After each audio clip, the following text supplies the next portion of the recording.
Alright, so here's our last example for tonight. We are going to sketch the graph of c of x equals x cubed minus 9x squared plus 15x plus 5. So again, we don't really know how to find the roots of these, except that we know there's a maximum of 3 crossing the x-axis. So we're just going to start by taking the derivative. So 3x squared minus 18x plus 15. And then I'm going to come down here and I'm going to take the second derivative and I end up with 6x minus 18. Alright, so I'm going to go ahead and factor this out so I can find the roots. So I'm pulling 3 out of each term because they're all multiples of 3. So we end up with 6x plus 5. And now I'm looking for two numbers that multiply to positive 5 but add to negative 6. So I can rewrite this as 3 times quantity x minus 5 times quantity x minus 1. So I'm trying to make this 0. In doing so, if I make x equal to 5, the whole equation is 0, and in making x equal to 1, the whole equation is also 0. So I have possible maxes and mins at 5 something and 1 something to be determined. Okay, so I'm going to go ahead and plug these into my second derivative to see if I end up with a positive or negative number. And remember, if I end up with the second derivative equal to 0, then it's neither a max nor min. So I end up with 6 times 5 is 30 minus 18. That's a positive number, so that means that this is a minimum. And now I'm going to do 1. So 6 times 1 is 6 minus 18. That's a negative number, so that means this is a maximum. So let's go ahead and plug these in. So I'm going to do the 1 first. So it's 1 minus 9, which is negative 8, plus 15, which is 7, plus 5 is 12. So our maximum has a coordinate of 1, 12.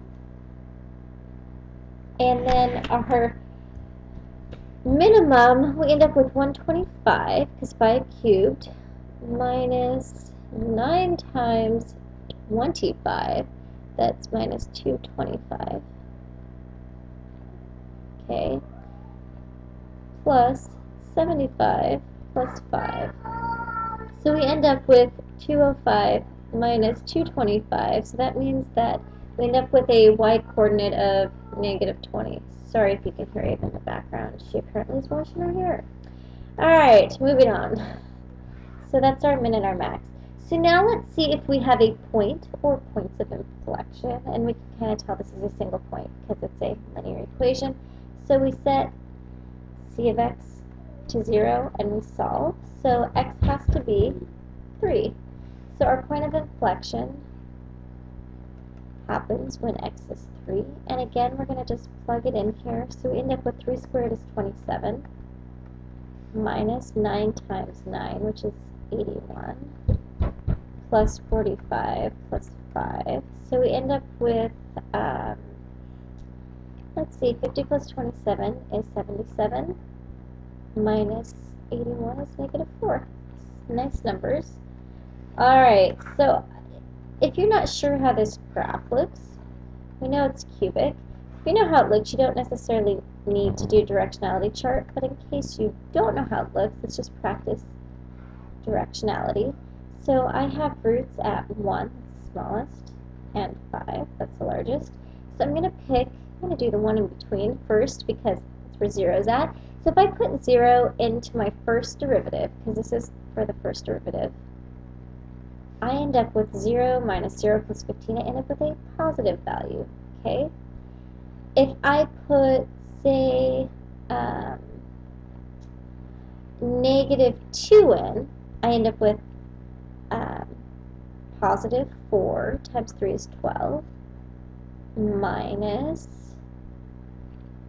18 times a negative, which turns positive. Ooh, sorry.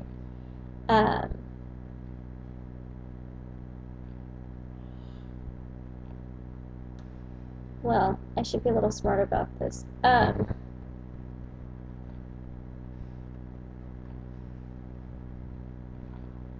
oh no, 0 happens here. So I end up with a positive here because 0 is less than 1. Shockingly, can you tell it's late at night? Okay, not really that late, but a little tired. So 0 happens when is less than 1, so it should be here. So now I'm looking for a number between 1 and 5, which is 2, which is why I ended up with a negative value, because if I put 2 in here, I get 12 minus 36, right, which is negative 24 plus 15, which is negative. And I'm going to put a positive number greater than 5 and like 6, which would mean 3 times 36, which is 108, minus 54 plus 15, clearly a positive number. Okay, so let's go ahead and sketch this and have a look at what the graph looks like, probably what you're kind of expecting it to be. So I'm going to go ahead and go 1, 2, 3, 4, 5, 6. Okay, and I'm going to go by 4. So 4, 8, 12, and then I have negative 4, negative 8, negative 12, negative 16, and negative 20. Okay, so if I go ahead and plot my max and min, so I have a max at 1, 12, and I have a minimum at negative, or at 5, negative 20. My point of inflection is at 3, negative 4, right there. So this says that my graph is going up. I'm having a hard time with this problem. I'm going up. I hit my maximum. Okay.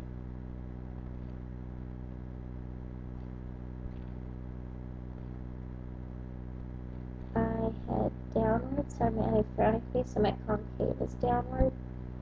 At this point, 3, negative 4, my concave changes from a downward concave to an upward. So what you're going to see is it's going to kind of, can't really see it because of this pen I'm using, it's changing from downward, like this, to upward. It hits the minimum at 5, negative 20, and it pops back up and goes to positive infinity as x increases. So that's kind of a rough sketch of the graph. So that is what you should have. All right.